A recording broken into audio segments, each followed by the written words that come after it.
Well, cheers. Cheers, nice to see you again. Lovely I was to just see you looking too. up when I last spoke to you, and it was almost 4 years to the day. So it was To the day? Yeah, it was February the 18th or February the Oh, wow. 23rd or something, 2022. Okay. That's And gone quick. Yeah, it's gone really fast, right? So, it was such a different world then, and I was thinking about all the things that we talked about at that time, like your origin story and so on about becoming a chef. But then Valentine's Day was a pretty cataclysmic time for you as well. Yeah. In 2020. So Yeah. is this does it feel like a big time for you? Do you have anniversaries of things? Do you? I guess I forget, because Valentine's Day was our last service at Heston's, which was 6 years ago now. So it's crazy how time goes so quickly, but then it makes you realise, oh wow, like I've done quite a lot in 6 years. But you certainly have, and I feel really lucky to get to speak to you again. It's like Aidan Robinson, the sequel. Like there were already plot twists in the first film, in the first episode, and now so much has happened. I feel like, and congratulations on that really amazing write-up in the Herald Sun. That was Thank you. impressive. I was proud of that. Like 3 pages, I was like, okay. They came quite a long way from the first time that they did it, and it was just a little, just a paragraph and a photo of me. So it was nice of them to feature 3 pages in the magazine too. I had no idea they had a magazine. I'm terrible with stuff like that. Yeah. But Amazing. it's really special. Sent like 4 copies off back home, so I bet. mum, dad, and my grandparents and sister all get one. So Yeah. Everyone in the village, everyone around Manchester will be like, Valentine's Day is it's a funny one for me. is it big for cakes? Big for cakes, yeah. It's just hard though, because obviously all my clients are the women, Yes. and it's hard for them to try and like liaise with the partners or whoever would gift them. Dropping hints for cakes, Yeah, so it can be either really busy or really quiet. It depends. I don't know. I just have to hustle. I got to like send me your partner's number and I'll send some hints and da-da-da. And that's kind of how Valentine's Day gets busy for me, I guess. Yeah. How many cakes are you doing this year For Valentine's this weekend, Day? I'm thinking about 22 cakes so far. But I try and offer a few things, because not everyone wants a big cake. No. So I got like some cupcakes that are available, and then we can also organise like a bouquet of flowers. So try and give that like full experience. Bottle of champagne, honestly, I'd do whatever Amazing. they want. So because some people just want everything covered, even a card. Yeah. And are you still a one-man band? Still just me. That's amazing. Yeah. I think the reason behind that is like, obviously I would like to expand one day and get a team and all that, but I think just riding the wave of just being able to just do it myself. Yeah. Not having to train people, not having to manage people. 'Cause obviously I did that for Heston's for so long, and it's kind of nice just being my own boss and just doing what I want and saying yes to what I want. Yeah. Yeah, it's quite freeing, I guess. Yeah, and I read that there's an article that was maybe in a CBD magazine or something in 2021, and you said a very similar thing. How you can really imagine going back to restaurants, as formative as they were, because of that autonomy, I guess that you have. Yeah. Just used to having a big team, which was great at the time, but now I'm like, just me, the cakes, and just the networking, and So as you say, but obviously there's points where I'm like, okay, a bit lonely because it is just me, and it would be nice to have a little team, but one day. Yeah. But honestly, I'm more like slow and steady as opposed to let's grow big and have 2 or 3 locations. Like. Yeah. So, of those 22, obviously they're not all big cakes, but some of the cakes I've seen online, like the very highly, the large cakes with lots of decoration. Yeah. How long would one cake take? Normally, like most cakes, it's like a 3-day process. Yeah. So first day is like weighing, baking, and chilling. Second day is like filling and assembling like a crumb coat. And then the day of pickup or delivery, I decorate. Yeah, right. So just try and keep it super fresh. Yeah. As opposed to like having cakes in the fridge for like a week and you see on Instagram sometimes all these cakes are like all beautifully decorated and there's like 20 cakes in the fridge. Yes. Like that's like it looks great, but they're not fresh. No. It must be better when it's fresh. Yeah, but I definitely 3-day process is probably the maximum for me. So. Yeah. And prior to that, actually weighing Oh yeah, obviously prior to that is always chatting and getting the order and right. sending the invoices and Yeah. There's a lot that goes on, I guess, behind the scenes. So yeah, and how much notice. like input do customers give, or do they just give you free reign, or do they say I want a cake that's? You've got like customer A that would be like, give you free reign and trust me, and I guess doesn't have a clue what they want and wants to be guided.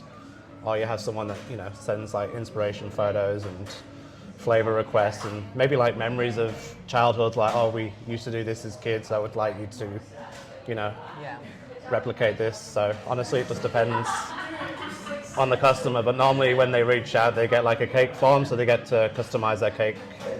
Yeah, I try and make, none of the cakes are the same, which keeps it fun for me. Yeah. Everything's custom, made to order, so It's amazing. it's not like I have 20 cakes and you're all buying the same cake. So. No. Yeah. Is there ever an idea where you're like, no, it just won't work? Not that it won't work, but I try and keep, I guess, obviously I have my aesthetic, like my, what's the word, like, obviously I have the brand, but I'm trying to say like I have an aesthetic for the brand, so try and stick to that, I guess, as much as I can. You know, I might get random requests for like, obviously I do kid-themed cakes, but it has to be like, appropriate, I guess. I wouldn't do like a Spider-Man themed cake. Like, I don't really specialize in fondant, so I try and stay away from that purely because it's just too sweet, and I guess they want that for the look of the cake as opposed to the taste. So try and I normally ended up winning them over and be like, okay, I can do a teddy bear cake or something a bit more custom and like something that they wouldn't have seen before, as opposed to Spider-Man everywhere and Sonic and Frozen? Batman. Well, so the Frozen interpretation was like I do the Barbie cakes with the beautiful like dresses. Yes.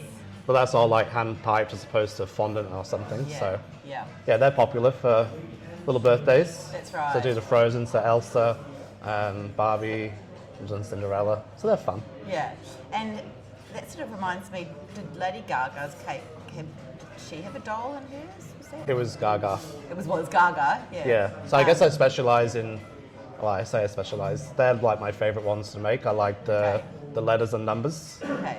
I don't know, it's like edible art. People think it's not cake.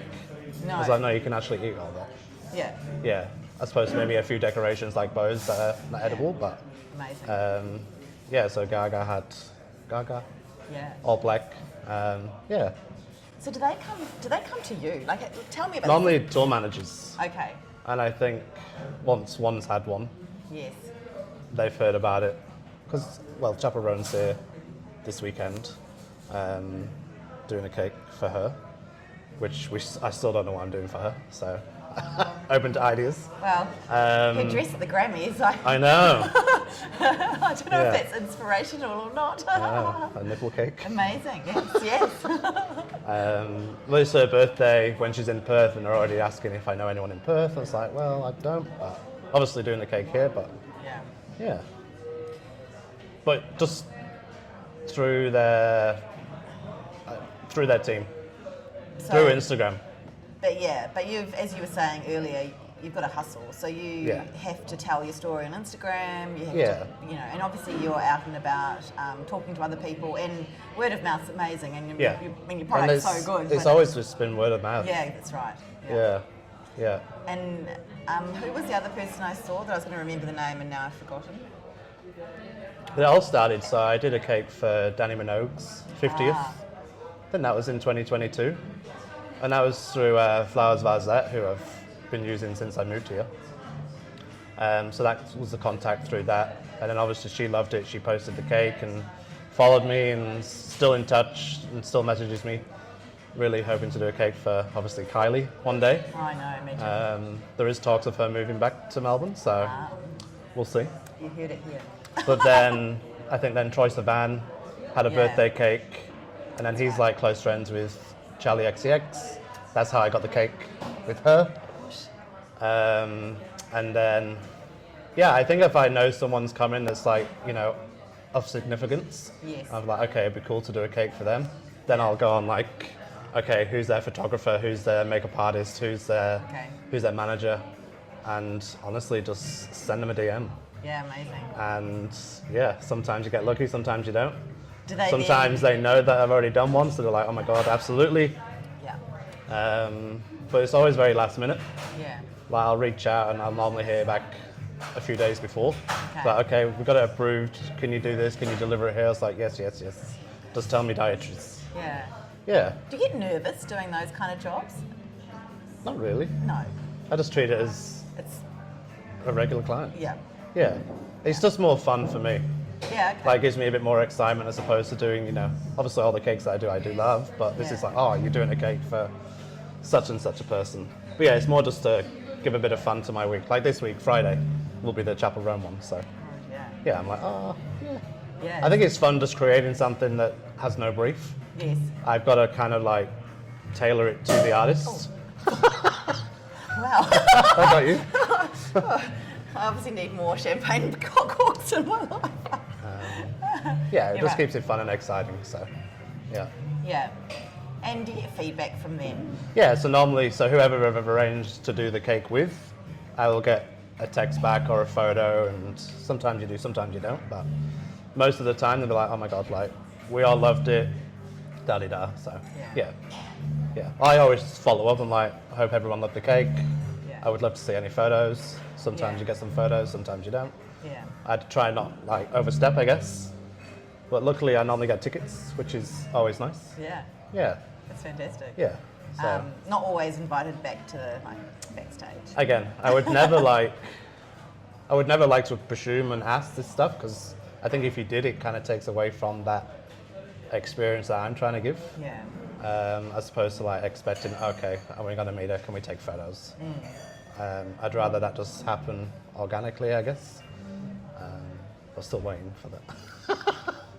One day. It is amazing though. Again, I still mean, starting off like with the whole Well- celebrity thing, I guess. So Yeah, absolutely. I mean, really, 6 years, 4 years, but it's the world really only emerged in 22, 23 maybe was a bit more normal, and then really at the start of 26. So you've really from all of that, I still think it's incredible to grow a business. That first 10 years or first 5 years even is always going to be especially challenging, so- not from here. No. Obviously, only knew the team that I had at Heston's and a bit of family that I have here, my auntie and my cousins.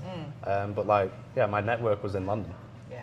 So I think coming here as like young age and then finish up at Heston's and realizing, okay, like what am I gonna do, and just manage to fall into this world. It's incredible. Because I wasn't making cakes at Heston's. Kind of had to No. reinvent myself to do all this. That's And the cakes that I made in 2020 are completely different to what I'm So, doing now. That was my next question. So just- how has your I think I found my process- style. That's what I was Yeah. trying to say before. Yeah, that's right. Like I have a style that I need to keep on brand. That's what I Yes. was trying to say. Yeah, that's right. Yeah. I guess that was an organic process as well as how you arrived at that. How do you? How do you arrive at that style? Yeah, I think it just. I think like anything, when you're doing something completely new to what you're used to, it's just trial and error. Just practice and get inspiration and teach yourself new ways. Like Heston's was fine dining desserts, like plated desserts. Yes. We weren't making wedding cakes. No. But obviously I had all that experience of like flavour and technique, which I then put into Chic, Partie, and Yeah. it was the style that came later on. Because at the beginning I was like, oh, this is... At the time I thought it looked great, but now I look back and I'm like, oh my God. Definitely always looked great. But I've seen some Instagram videos with tweezers. So Yeah. and I guess when you've worked in Michelin star restaurants, that tweezers are a must. Yeah. But and you're right. They're real artworks, like canvases. Like the particular cake I saw, it did have the macaron, it had the buttercream, and it had a lot of other things going on. When you're starting to create and having those ideas, do you draw? I sketch sometimes. Yeah. Honestly, mostly just... Just comes from I think I can just sketch it in my head, I guess, and I don't know what the process behind that is, but normally I get a brief, and if I don't, I'll know what I want to do, and then, and I guess it just comes from there, really. Yeah. I guess it depends what the theme is, and if it's a birthday, wedding, if they want something like completely new and different, or something that's like trending, and Yeah. honestly, yeah. And are there more popular flavours? I think people like to play safe sometimes and just do like super classic, which I prefer sometimes. It's like the classic flavors. And then you've got people that want to experiment. And again, it might be a memory. Maybe they've had something years ago and they want to recreate that. And yeah, but because everything's custom, I can do whatever they want. So yeah. And do you keep a record? Are you? Maybe like a photo record, you mean, or like of I orders? guess. Because I take orders everywhere, so it's a bit hard to track. Like, let's say how many cakes I've made since I started. I actually don't know. But I feel like it would make a really good book to have. Yeah. The beautiful photo and then like some of the ingredients, or I don't know, like it would be like a coffee table. Yeah. Beautiful book. I would. Yeah. Obviously, there's a lot of things that I still want to do, and definitely one day will definitely be a book. But yeah, I just don't think I'm at that No. time yet. But No, that's right. No, it would be great. Yeah. So if you've got, well, you know, how many cakes in a week, and we've talked about before that it takes about 3 days to do a cake. So are you a spreadsheet person, or do you just hold in your head that you don't need to do this with this cake and this with this one, and then Say that again, sorry. or do you use spreadsheets, or how are you keeping all of these cakes, like you know where you're up to with each cake? Like with orders? Oh yeah. Yeah, you're just I'm like, pretty organised. Oh yes. Yeah, I yeah. know, but how do you do that organisation? Yeah, on like spreadsheets. Oh, yes. Yeah, so like order dates, what the fillings are, and yeah, all that, and then 3 days before I'd be like, okay, so it's always in advance. Yeah. But people can order through the website, through Instagram. A lot of people have my email, my number.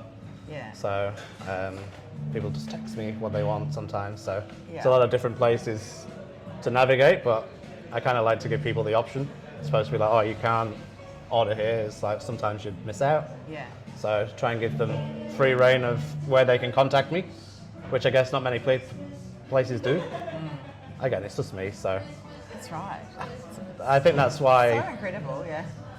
I think people realise it's just me and like, okay, we really want to support him, and obviously the product sells for itself, but then I guess the customer service behind it, like I do try and go above and beyond and make sure they get everything they want. So obviously I have drivers as well, so I don't drive. No. Plus I'm normally stuck in the kitchen, Yes. so people can get delivery. So I also try and support local people as well to do that. It's actually a mother that I support at the moment that delivers cakes during the week, not just for me obviously, but she has a little business that does cake delivery as well. Otherwise people just pick up. Yeah. Yeah. That's good though, that's great. And But then I've got clients that want delivery 2 hours away and want it chauffeured there, so I've got that opportunity. I've got that option too. So it's like an all-day cooking thing, or you get up early, or what do Yeah, it depends. Like, so my normal week is Monday, Tuesday is normally my days off. I guess Wednesday is like an admin / ordering day, and then Thursday, Friday is the prep to the weekend really. Because yes, Friday, Saturday, Sunday are my busy days. I guess that's when people celebrate. Yeah, it's true. Most of the time. So yeah, obviously I get work during the week as well, which I say yes to. But yeah, it just depends on the week, depends on the day. What are the most challenging aspects of? And because I don't just do cakes as well, so. Oh, what do you so you do the Like I do the macaron, I do the canelés, Portuguese tarts. Yes. Honestly, whatever you want, I can do. Yeah. Lemon tart, Yeah. a big tiramisu, like. Oh, okay. Oh, yes. Well, you could. Because I do all That's right, you've- all the events, and a lot of like Collins Street offices will order 200 canelés for a team meeting or so things like this. Yeah. Yeah, but you don't know when those orders come, so it can be like you don't know what the week's going to be. I don't know what my week's like next week. Okay, that's exciting though. Yeah. Yeah. It's always different, right? Yeah. So that's fun. Yeah. I love a good cannelé. Oh, like, yeah, they're stunning, and everyone loves them. Yeah. Like I do the proper like copper molds, beeswax, beautiful vanilla. But yeah, I love them too from Bordeaux, so good. And not to toot my own hole, but they're like pretty authentic. Okay. Yeah, all right. and it's coming from Right. people from Bordeaux, so. Oh wow, there you Yeah. go. That's perfect. Yeah. I'm actually I'll have to order something because I like there's something about them. I don't have a sweet tooth. You don't have a sweet tooth either, do you? No. So that's fascinating. And but I love cannoli because they're not overly sweet. Right? Yeah, exactly. I like the chewiness. I like the texture. Yeah, like crisp outside and then like custard filling inside. Yeah. And then the rum and the vanilla and yeah. Yeah. And they've got a good story behind them. Whether or not that's a myth about, sacks of flour falling over in the port, Yeah. and the eggs and the whatnot, but Yeah. and the rum coming through from. I know, it is funny how all these stories come around. Maybe that happened, yeah. Yeah, like exactly. I was trying to talk to someone the other day about tarte tatin and how that was a happy mistake where, someone dropped it and it flipped on the floor and so then they started making it with the pastry on the top. Right. Oh, they served it from the floor. Oh, yeah, they served it from the floor. Yeah. Have this lovely. But you can't beat the classics, and that's why I don't like to mess around with the classics as well. So you're saying I don't have a sweet tooth. More so, I just wouldn't go out my way to, I guess, order dessert at a restaurant because 9 times out of 10, just disappointed because it's overly sweet and just mess around with too much. Where if something is just done really well and classic, then okay, yeah. But yeah, I think people just assume I have cake at home to eat. I'm like, not for me. Like, imagine how many cakes I've made. Never mind just doing with Chic the Party. I mean, I started doing like afternoon tea when I was 15, so it's not a lot of sugar. I don't know. I can't really imagine you doing your whole buttercream thing and then making a little slice for yourself. Yeah, exactly. I don't even drink tea, so I'm like. I think you're English. Come on. I know. Yeah, no hot drinks. Yeah, no hot drinks. Wow. Yeah. Okay. Yeah. Yeah. Okay. And if you were able to sit down with your 20-year-old self, what would you tell him? What would I tell him? Ooh. Definitely proud of him. Like, I didn't even think I'd be in Melbourne, to be honest. So close to going back to London because of the whole, Heston thing and the visa. But glad I stayed and definitely built a nice life and amazing friends and now clients as well. Lots of new clients, which have always been supportive.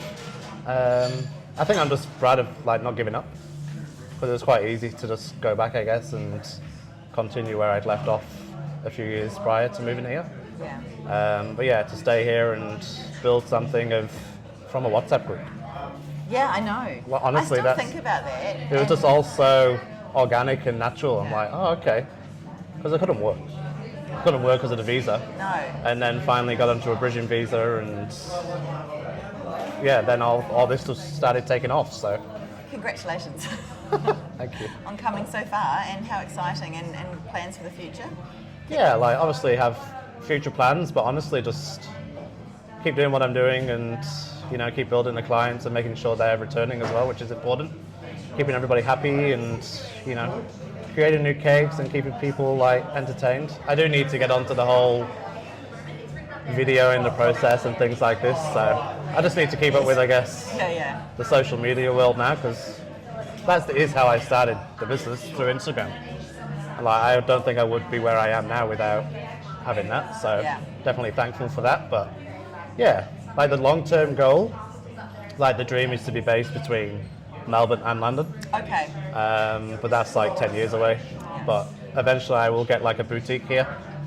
I want a 3-bedroom apartment above and a boutique studio underneath. So it wouldn't be like a cake shop per se, but you'd come in and, sit down and have a chat and design a cake, your wedding cake, an event, have that experience. Yeah, I like that. Yeah. Yeah, there'll be a few things to try, but it wouldn't be coffee and cake. I feel like a lot of people do that and, it goes well for a few years and all these places close down. So I just don't want to be in that situation where you're paying so much rent, you do a beautiful fit out of a kitchen and then kind of folds in 2 or 3 years. So I'm more sustainable, I guess, I don't know. Yeah. Well, wise. Yeah, I think so. And I think but also I'm not in a rush to be I need it all now. No, but I think that is really wise and I guess it is sustainable in that you're looking at it's a marathon, not a sprint, and so just keep putting things in place and considering the climate and the yeah, exactly, all of those things and read the room and all of that stuff. Yeah. And then, Yeah. Because even just product in general is tripled since I started. Like the price of chocolate, butter, dairy is it's insane. And then you still want to keep things at a price point that people, you know, can afford and, you know, try and still entertain to get a cake from. So it's not about just raising the prices all the time. You still, again, you need to know the market and keep it reasonable. So, but then I also need to pay myself and the bills and tax. Oh, I really admire you. Running a business is so hard, and also like you're doing like marketing, as you say, and telling the story. Yeah, one man show. That's why it keeps me so busy. Like there is a lot to do because it's not just making cakes. Yeah. You know. So great, and I always love running into you, and you always have such amazing style. Thank you. Yeah, we've been to a few events together. We have, I know. It's so good. Yeah. Thank you. Thanks so much for talking to me again. Thank you.